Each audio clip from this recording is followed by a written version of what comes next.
Coucou les collègues, j'espère que vous allez bien. Oui, oui, me revoilà enfin. Et oui, après les longues vacances que j'ai passées aux Antilles, je suis de retour en métropole. Et à vrai dire, il fait très froid. Je me les caille, mais bon, quoi qu'il en soit, je suis là et je vous prépare une vidéo de cours, la préparation préopératoire d'un opéré.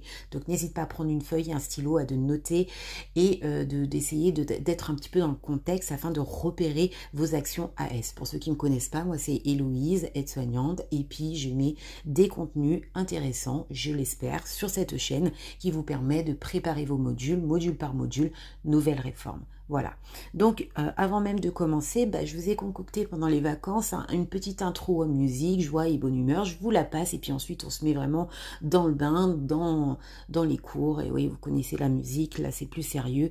Donc allez, à tout de suite. Coucou les collègues, il ne faut pas vous laisser dans la solitude. Ne laissez pas le stress vous envahir. Persévérez, allez jusqu'au bout. Vous allez y arriver. Héloïse est là pour vous aider. Force pouzote.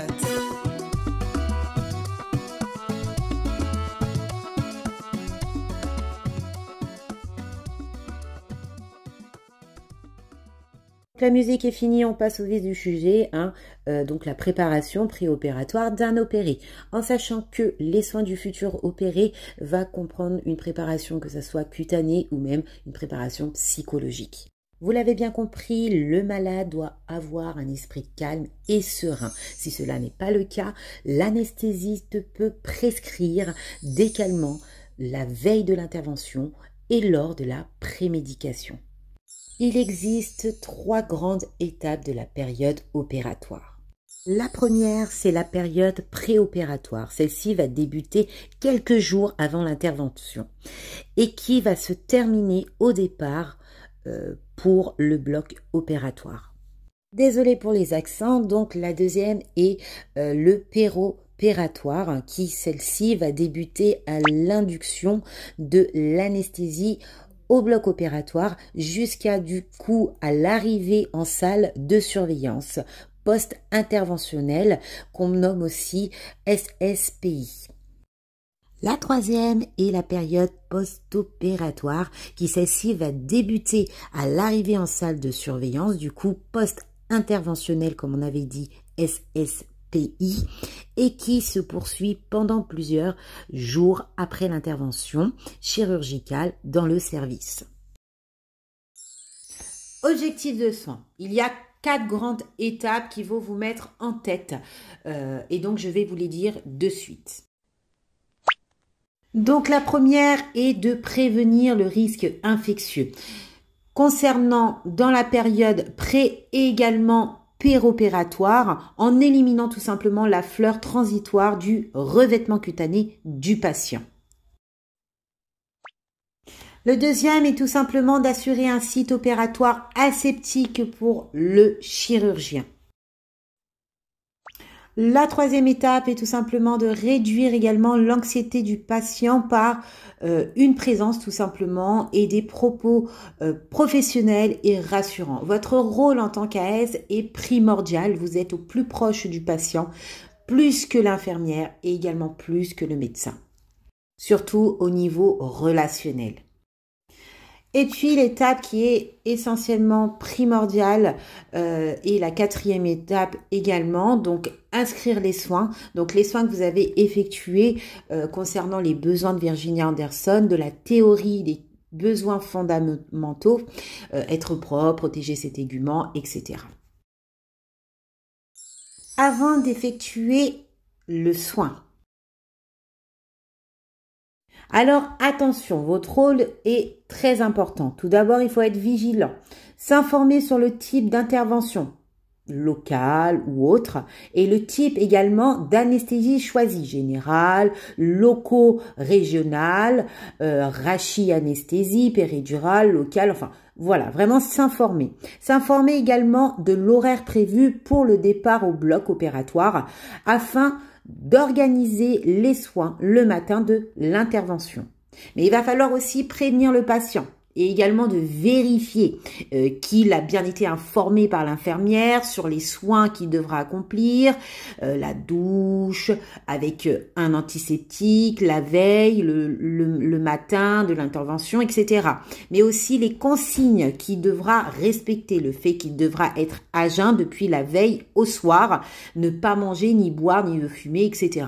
Il va falloir aussi vérifier que le patient est suffisamment autonome pour accomplir les soins. D'accord? Donc, s'il a besoin d'une aide, vous êtes là pour les réaliser. Vérifiez également la présence et ou l'absence de prothèses auditives, oculaires, dentaires et également, s'il le faut, ranger les prothèses en sécurité. Préparation du matériel. Donc, la veille de l'intervention, vous allez avoir besoin des gants et des serviettes à usage unique. Un savon antiseptique préconisé par le bloc opératoire. Vous allez également avoir besoin d'une chemise de nuit propre ou bien un pyjama. Un sèche-cheveux si besoin, une crème dépilatoire ou un dépilateur, un rasoir, enfin ce qu'il y a. Un plateau nettoyé et désinfecté selon bien évidemment le protocole du service, des compresses. Le matin de l'intervention, vous allez avoir besoin des gants et des serviettes à usage unique, un savon antiseptique préconisé par le bloc opératoire, un sèche-cheveux, une chemise textile ou propre, ou une chemise à usage unique stérile pour le bloc. En général, c'est ça qu'on a le matin de l'intervention. Et bien évidemment, une coiffe pour les cheveux. Donc, le déroulement du soin. Donc, la veille de l'intervention, vous allez faire des soins, ce qui est normal, en général en collaboration avec l'infirmier. Bien souvent, vous êtes toute seule, tout seul ou toute seule à le faire. Donc, qu'est-ce que vous allez faire? Donc, avant de faire la toilette complète du corps, il faut prendre vraiment au sérieux de bien regarder la zone qui va être opérée. S'il y a présence de poils, il va falloir procéder à une épilation. Ça peut être à l'aide d'un rasoir, d'une tondeuse, d'une crème dépilatoire. Si c'est une crème épilatoire que vous utilisez, il faut d'abord faire un test sur l'avant-bras pour voir s'il n'a pas d'allergie. Donc ça, c'est très important. Le produit et le poil donc sont évacués avec l'aide de la compresse. Donc, une fois que vous rasez, il va falloir désinfecter cela à l'aide de la compresse, mouiller avec du sérum physiologique. Donc, la zone est ensuite séchée et le malade peut après aller prendre sa douche tranquillement. Et donc, ça, c'est la veille de l'intervention. Le matin de l'intervention, donc vous allez effectuer également des soins en collaboration avec l'infirmier, mais bien souvent vous êtes seul, mais bon, c'est des actes que vous pouvez faire très bien tout seul. Donc il va falloir, et ça c'est très important, vérifier que le patient a bien respecté le jeûne. Donc un conseil, bien vérifier ou vérifier avec vos collègues lors des transmissions que il n'a pas eu de carafe ni de verre durant la nuit. En général, à partir de minuit, on enlève tout ça pour qu'il n'ait pas ce réflexe de boire. Donc, vérifiez qu'il n'a pas mangé, que ni des aliments, ni de la boisson, ni tabac, etc. Se renseigner également sur la qualité de son sommeil, voir si le patient a très bien dormi, s'il n'est pas anxieux, etc. Prendre les paramètres vitaux. Concernant les paramètres vitaux, vous allez devoir prendre la pression artérielle, fréquence cardiaque, température, fréquence respiratoire, saturation et bien évidemment, une fois que vous avez fait tout ça, il va falloir transmettre les résultats à l'infirmier et de les retranscrire dans le dossier. Vérifiez que les patients n'ont ni de maquillage, ni vernis, ni bijoux. Si c'est le cas, il va falloir les enlever. C'est pareil pour les appareils auditifs, les lunettes, tout appareil. Il va falloir les enlever, les mettre en sécurité pour qu'ils puissent par la suite les retrouver. Donc, redonner à la personne le même matériel que la veille pour la nouvelle douche en antiseptique.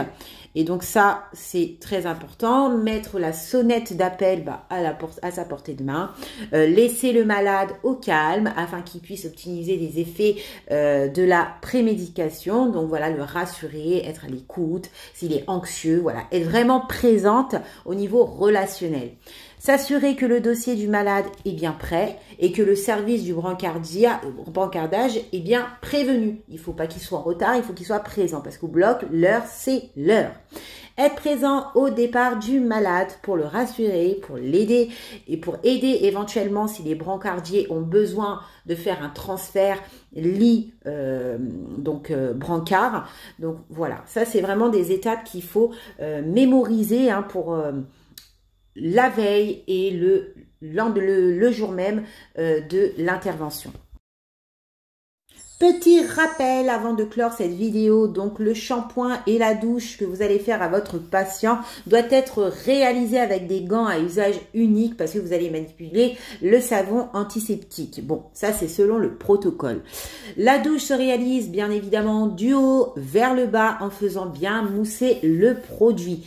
Il faut bien insister sur les zones dites à risque, c'est-à-dire les aisselles, le dessous des seins, le nombril, le pli inguinaux, les plis inguinaux, les organes génitaux, les plis interfessiers, les espaces intergénitaux et bien vérifier les ongles qui soient courts et propres. Bien laisser le produit agir, donc laisser le temps que le produit agisse avant de rincer. Et ensuite procéder le rinçage toujours du haut vers le bas. Je répète, du haut vers le bas.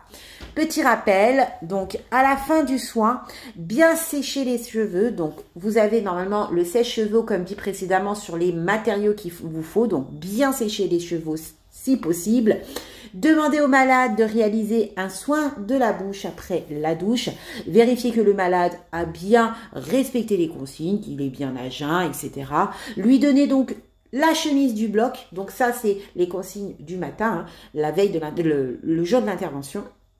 Lui donner une coiffe pour les cheveux, sur chaussures, vérifier que la personne n'a pas gardé de sous-vêtements, qu'il n'ait pas de dentier, etc., d'appareil, etc. Effectuer, bien évidemment, la réfection du lit, ça on n'y pense pas, mais ça fait partie de votre rôle aussi, avec des draps qui seront propres, si le patient part au bloc avec son lit. Sinon, le lit sera refait après le passage des brancardiers, tout simplement. Proposer au malade d'uriner avant de se recoucher, car une fois la prémédication donnée par l'infirmier, il ne sera plus autorisé donc à se lever. Donc bien lui dire, bon, si vous avez besoin d'aller uriner, allez-y maintenant parce que après ça sera trop tard. Mettre le bracelet d'identification, ça c'est super important. Donc je sais toujours pas le dire, identito-vigilance, wow, extraordinaire ce mot. Et bien évidemment, si le malade est agité, mettre les barrières après accord et prescription médicale. Voilà. Donc toutes ces consignes, a été donnée et comprise du coup par le patient. Donc c'est pour ça qu'il faut vérifier que le patient ait bien compris ce qui va se dérouler.